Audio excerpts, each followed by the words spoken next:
नमस्कार भक्तों, जय मां पद्मावती, जय गुरुदेव। हिंदू धर्म में अमावस्या की तिथि का विशेष महत्व होता है क्योंकि इसे पितरों को समर्पित दिन माना जाता है। अमावस्या तिथि कृष्ण पक्ष के अंतिम दिन पड़ती है और इस दिन आकाश में चांद दिखाई नहीं देता। इसी दिन सूर्य ग्रहण भी लगेगा और साथ ही यह दिन शनिवार का रहेगा। जब भी अमावस्या तिथि शनिवार को आती है उसे शनिश्चरी अमावस्या या शनि अमावस्या कहा जाता है। यह साल 2025 की पहली शनि अमावस्या है। यदि आप शनि दोष, साढ़े साती, ढैया के नकारात्मक प्रभावों से मुक्ति पाना चाहते हैं तो इस दिन शनि देव की विशेष पूजा अवश्य करें। शनिवार के दिन अमावस्या तिथि का प्रारंभ 28 मार्च को 7:55 से होगा और समापन 29 मार्च शाम को 4:27 पर होगा। अमावस्या की उदया तिथि के अनुसार 29 मार्च शनिवार को ही शनिश्चरी अमावस्या मनाई जाएगी। स्कंद, पद्म और अन्य कई पुराणों के अनुसार चैत्र मास में पड़ने वाली शनि अमावस्या के दिन यदि पवित्र नदियों में स्नान करके दान करें और पिंड दान और तर्पण करें तो मनुष्य सभी पापों से नष्ट हो जाता है। शनि दोष, शनि की ढैया और साढ़े साती के अशुभ प्रभावों को कम करने के लिए शनि अमावस्या का बहुत ही अधिक महत्व होता है क्योंकि इस दिन किया गया कोई भी दान, पूजा अर्चना का फल यज्ञों के बराबर का पुण्य फल प्राप्त होता है। शनि अमावस्या पर यदि आप पीपल के पेड़ के नीचे सरसों के तेल का दीपक जलाते हैं तो ये बेहद ही शुभ माना जाता है। साथ ही इस दिन तेल में बनी हुई पूड़ी को शनि देव के भोग के रूप में अर्पित करना लाभकारी होता है। यदि शनि देव के सामने सरसों के तेल का दीपक जलाकर शनि मंत्र और दशरथ कृत शनि स्तोत्र का पाठ करते हैं तो विशेष लाभ प्राप्त होता है। पितृदोष से मुक्ति के लिए शनि अमावस्या के दिन चावल की खीर बनाकर गोबर के उपले को जलाकर पितरों के नाम पर खीर का भोग अर्पित करें। पूजा करते समय 5, 7, 11 या 21 बार मंत्रों का जाप करें और शनि आरती अवश्य करें। इसके अलावा कांसे के कटोरे में सरसों या तिल का तेल भरकर उसे अपने चेहरे को देखकर दान करें। इसे छाया दान भी कहते हैं। इसे विशेष पुण्य फल की प्राप्ति होती है। इन उपायों से शनि दोष कम होता है और जीवन में शांति और समृद्धि आती है। शनि अमावस्या पर शनि देव के मंदिर जाने पर विधि पूर्वक पूजा करने के साथ ही शनि से संबंधित वस्तुओं का दान करें, लेकिन ध्यान रखें कि मंदिर से लौटते वक्त शनि देव को पीठ न दिखाएं। यह अत्यंत अशुभ माना जाता है। ऐसा करने से जीवन में बाधाएं आती हैं। शनि अमावस्या पर पूजा करते समय ये ध्यान रखें कि शनिदेव की आंखों में सीधा देखने से बचें। इसके अनुसार शनिदेव की दृष्टि वक्री होती है और यदि आप उनकी आंखों में देखते हैं तो उनके वक्री दृष्टि का शुभ प्रभाव आपको झेलना पड़ता है। इसलिए पूजा करते समय हमेशा आंखें नीची रखें।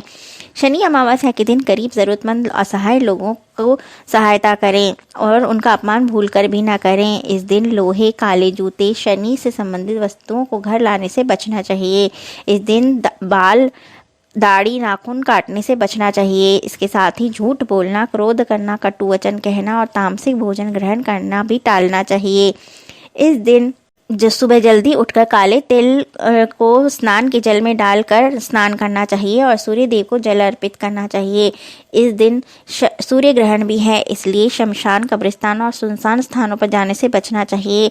और नकारात्मक शक्तियां क्योंकि इस दिन प्रभावी होती हैं, इसलिए घर पर ही रहने चाहिए और किसी से विवाद से भी बचना चाहिए।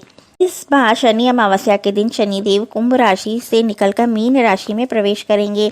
इसके चलते मीन राशि में 6 ग्रहों का षटग्रही योग भी बनेगा, जिसकी वजह से ये बहुत ही महत्वपूर्ण योग माना गया है।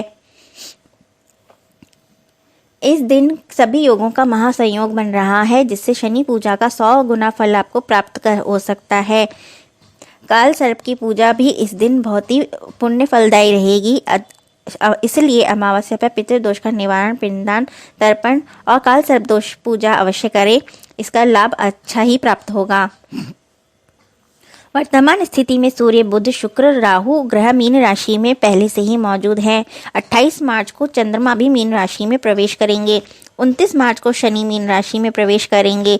इस प्रकार कुल 6 ग्रह होने पर यह षटग्रही योग बन रहा है, जो कि बहुत ही दुर्लभ माना जा रहा है।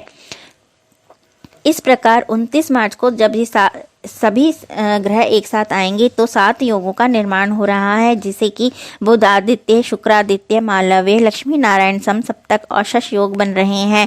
इनके संयोजन में पूजन, पितृकर्म, शुभ अनुष्ठान करना अति उत्तम लाभकारी रहेगा।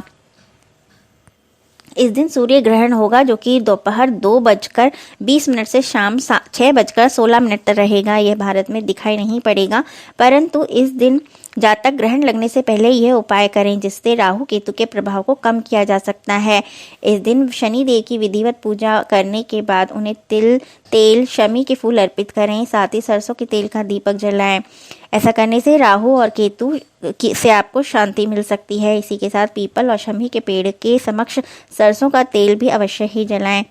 सुबह स्नान करने के बाद शिवलिंग पर जल अवश्य अर्पित करें। ऐसा करने से राहु के बुरे प्रभाव आपके ऊपर नहीं पड़ते। साथ ही कुत्तों को रोटी खिलाएं, इससे आपको केतु का सहारा मिलेगा। इनके साथ ही ओम शम शनिश्चराय नमः, ओम राम राहवे नमः, ओम केम केतवे नमः, ओम भ्राम ब्रीम ब्रोम सह राहवे नमः, ओम श्राम श्रीम श्रोम सह केतवे नमः, इन मंत्रों का आप जाप कर सकते हैं।